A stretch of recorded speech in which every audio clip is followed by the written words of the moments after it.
पुढची बातमी बघूयात। सोलापूरमधली ही बातमी आहे। सोलापुरातल्या अंजनगाव खेलोबा इथल्या छत्रपती शिवाजी महाराजांच्या पुतळ्याचं अखेर सुरक्षित ठिकाणी स्थलांतर करण्यात आलंय।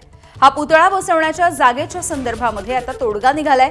पुतळ्याची जागा खेलोबा देवस्थानची असल्याचं समोर आलं आणि या संदर्भात पालकमंत्री जयकुमार गोरे आणि मोहोळचे माजी आमदार राजन पाटील यांची मध्यस्थी बैठक ही यशस्वी ठरली आहे। या बैठकीमध्ये दोन्ही समाजाच्या प्रतिनिधींनी पुतळ्याच्या जागेच्या संदर्भात सहमती दर्शवली।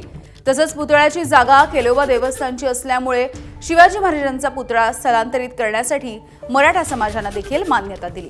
या प्रकरणावरून गेल्या 3 दिवसांपासून गावामध्ये काहीसा तणाव होता। लक्ष्मण हाके यांच्या नेतृत्वात एका समाजाने तिथे अन्नत्याग आंदोलन देखील सुरू केलं होतं।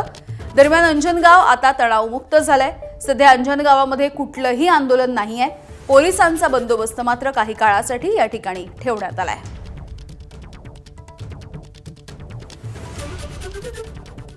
काल आम्ही मोजणी कंप्लीट केली। मोजणीचा निकाल आला आणि त्या ठिकाणाहून ते देवस्थानची जागा असल्याचं सिद्ध झाल्यानंतर आपल्या सगळ्यांचे आराध्य दैवत छत्रपती शिवाजी महाराजांचा पुतळा सुद्धा सन्मानाने बसला पाहिजे। त्याही पुतळ्याचा सन्मान झाला पाहिजे, महाराजांचा विचाराचा सन्मान झाला पाहिजे, म्हणून आम्ही त्या पुतळ्यासाठी शासनाची जागा देण्याचा निर्णय घेतला। कलेक्टर महोदय असतील आणि अधिकारी असतील यांनी जी जागा त्या ठिकाणी 815 गट नंबरमध्ये सिलेक्ट करतील त्या ठिकाणी आम्ही महाराजांचा पुतळा बसवणार आहोत। एबीपी माझा, उघडा डोळे बघा नीट।